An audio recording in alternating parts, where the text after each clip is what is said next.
Nous avons rendez-vous aujourd'hui avec Isolde. Vous voyez cette drôle de dame avec ses yeux allumés. Isolde, dans mon anaconte à moi, le jeu Anacarte à colorier, l'imagination. Je crée, donc le monde existe. Et la question de Isolde, c'est « je suis ?» et vous devez répondre à une artiste de quoi? Je m'imagine, je raconte, j'illustre, je commente mon art et je fais en sorte que mon auditoire m'applaudisse.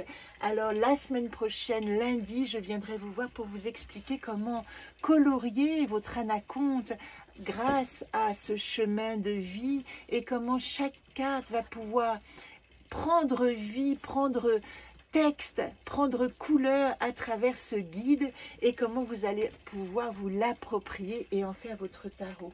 Mais avant tout, et c'est la première rencontre, nous avons rendez-vous avec les autres oracles pour savoir comment et vers quoi va nous diriger Isolde.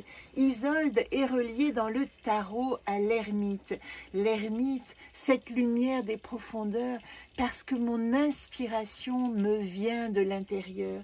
Donc Isolde nous dit cette semaine comment je peux m'ouvrir à la créativité. Eh bien, je dois aller chercher en moi cette lumière intérieure qui va guider mes pas, guider mes mains, guider ma voix, guider ma créativité.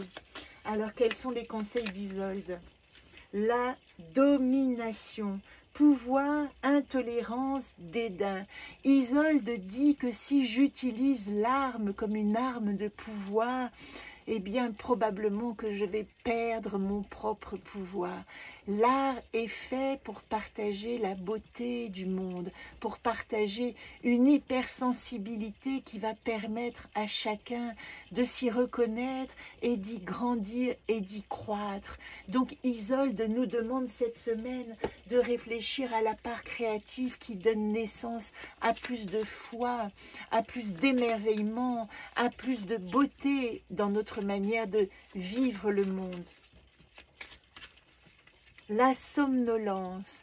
Alors cette carte qui arrive en deuxième, elle pourrait indiquer que Isolde, si vous avez des difficultés à vous relier à votre créativité, peut-être qu'il serait conseillé de vous laisser quelque peu dormir, somnoler, être dans un état de semi-veille où au lieu d'aller chercher quelque chose, peut-être que des images vont venir vous trouver.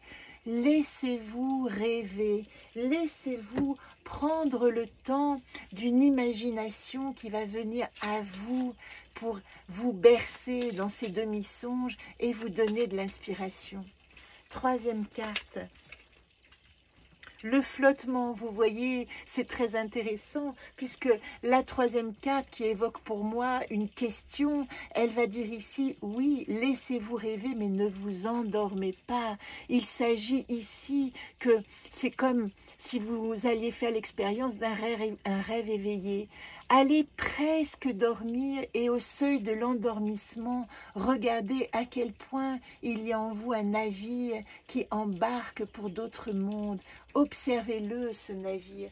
Demandez-vous, inventez quel est son chemin, quel est son océan, quelle est la mer qu'il va traverser. Et puis, un dernier conseil, peut-être, Isolde. Créativité, et je vous lis ce texte. Après avoir essuyé des revers de fortune et des échecs, vous savez que vous pouvez vous relever. Votre voix et vos conseils sont des guidances comme une force vive. Dans ce semi-rêve, dans cet endormissement, dans cette somnolence, vous allez trouver la force de qui? De l'artiste qui sommeille en vous. Voilà le conseil d'Isolde.